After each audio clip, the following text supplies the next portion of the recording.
Hello, good people, and welcome back to Sauti Briefs, where we discuss current conservation topics in Kenya and Africa. Thank you for tuning in, and we hope you enjoy this video. A kind reminder to follow us on all our social media pages and subscribe to our YouTube channel so you're up to date with all our latest content. Without further ado, let's do this.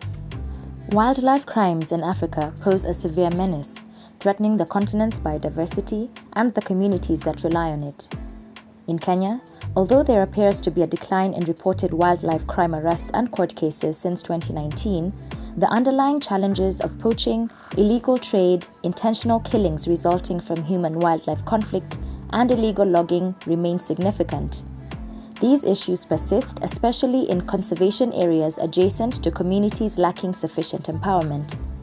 This scenario is not unique to Kenya, but is common throughout East and Southern Africa.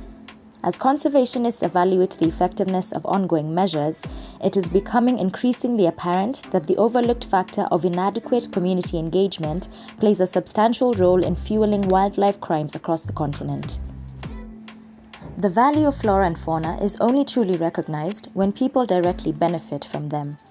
Unfortunately, most local communities in Africa lack the necessary ownership and incentives to manage wildlife in a sustainable manner. Without tangible actions and genuine benefits, the temptation to engage in crime or assist criminals in exchange for financial gain becomes all too real. Communities that face overwhelming poverty and limited access to alternative livelihood options are often pushed towards illegal activities to alleviate these economic pressures. This, coupled with a lack of proper education and awareness programs, limits local communities from fully understanding the importance of wildlife conservation or the negative impacts of wildlife crimes. This lack of awareness leaves them vulnerable to the exploitation by criminals who take advantage of their ignorance or desperation. Further, the pervasive delays and inconsistent compensation for human-wildlife conflict in many African countries, including Kenya, create a sense of disillusionment and frustration among the affected communities and contribute to the disinterest in preserving this wildlife. Failing to actively engage and involve local communities in wildlife conservation efforts excludes invaluable local perspectives and indigenous knowledge from conservation solutions. Indigenous communities, in particular, possess deep-rooted wisdom about their natural surroundings, including sustainable hunting practices, ecological indicators, and traditional land management techniques. The exclusion of local communities not only perpetuates a top-down approach to conservation, but also creates a disconnect between efforts and local realities that criminals can exploit, taking advantage of the vulnerabilities that arise when communities are not effectively engaged. The question is, what does effective community engagement look like? To begin with, it involves addressing the challenges faced by impoverished communities where individuals eager for employment lack the necessary qualifications. To combat wildlife crime and alleviate economic pressures, it is crucial to establish institutions and programs that offer free or affordable training and skill development opportunities to the most vulnerable members of society. These initiatives should encompass various professions and vocations, not solely conservation-related work.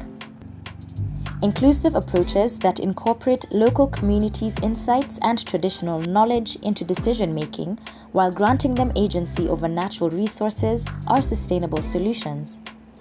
A shining example of this is Zimbabwe's Chiredzi district, where the transfer of management rights to the community, equitable benefit-sharing mechanisms, and intensive anti-poaching training have been instrumental in eliminating poaching within the Nyang'ombe Community Conservancy. In Namibia, although it is not government policy to compensate for losses associated with human-wildlife conflict, it is recognized that there is a need to find a means to offset the losses caused. The government has introduced the Human-Wildlife Self-Reliance Scheme that allows for offset payments to affected community members under strict conditions. Rather than making it a government initiative as it is in Kenya, this scheme is managed by the various conservancies and accessible directly from them by aggrieved locals. In conclusion, it appears that community engagement in conservation in Africa is essential for leveraging local knowledge, promoting stakeholder ownership, reducing wildlife crimes, and ensuring sustainable livelihoods. In our second segment today, we delve into the significance of artificial intelligence in mapping carbon storage and how it contributes to the overall well-being of Africa's drylands. The application of artificial intelligence has revolutionized various industries, and one area where it is proving to be highly beneficial is in accurately mapping out the amount of carbon stored in trees across Africa's drylands. For the first time ever, NASA scientists have successfully and accurately mapped approximately 10 billion individual trees across the southern edge of the Sahara to estimate the amount of carbon stored in this region.